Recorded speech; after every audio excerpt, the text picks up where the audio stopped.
আসসালামু আলাইকুম বন্ধুরা।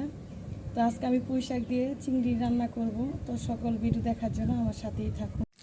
আমি চিংড়িটা দিয়ে দিলাম, মরিচের ফাঁকি,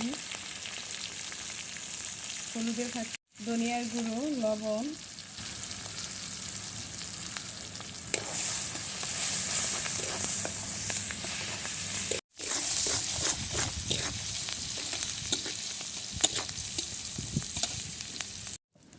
পুঁই শাকটা আমি এখন দিয়ে দিব।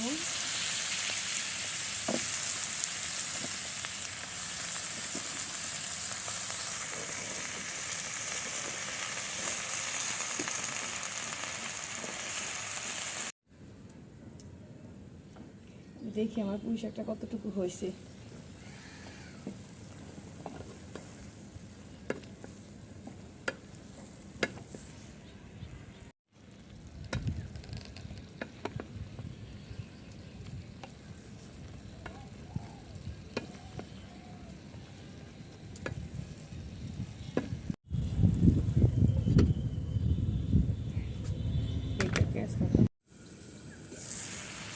আমি একটু পানি দিয়ে দিব, আমার পুঁই শাকটা কষানো হয়ে গেছে।